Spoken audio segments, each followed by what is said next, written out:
Na tukisalia katika masuala ya kilimo ni kwamba mkulima mmoja mashuhuri wa zao la miraa katika eneo la Kinisa Amwathi, Igembe Kaskazini kwenye kaunti ya Meru anakadiria hasara kubwa baada ya shamba lake la miraa kuteketezwa na kuharibu mazao yote na watu wasiojulikana usiku kuamkia leo. Mkulima huyo anayefahamika kama Kamakia Arunga anaeleza ughadhabishwa na jinsi mazao yake kwenye ardhi ya ekari 3 yaligeuzwa kwa jivu. Anasema kilimo hicho ni tegemeo la wengi, akitaka yeyote aliyehusika kwenye uharibifu huo kujitokeza.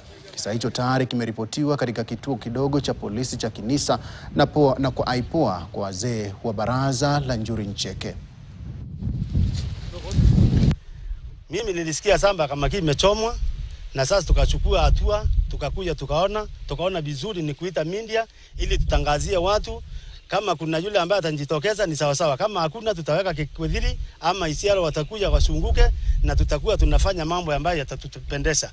Lakini ninaomba, kwa sababu ninajua hakuna mtu anafurahia kifo, yule amesoma hii samba anjitokeze kabla ya wiki moja. Na ndio niliona hiyo moshi imewaka hapa, ni kuonyesha hiyo mtu ni kama alikuwa anapita tu akasomea katikati, sababu unaona upande hakuna moto ilitokea huko. Lakini niliona moto nikiwa nyumbani pale kitu kama saa 10, nikaona hiyo moto imewaka na sikujua mahali imetokea.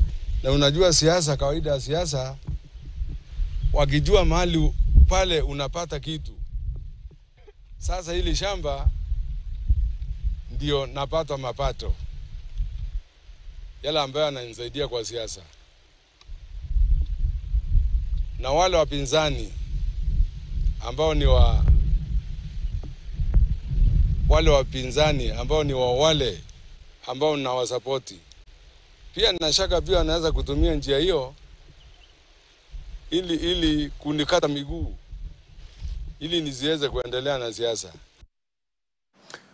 Na furaha ilitanda katika shule ya upili ya Brucewood hii leo baada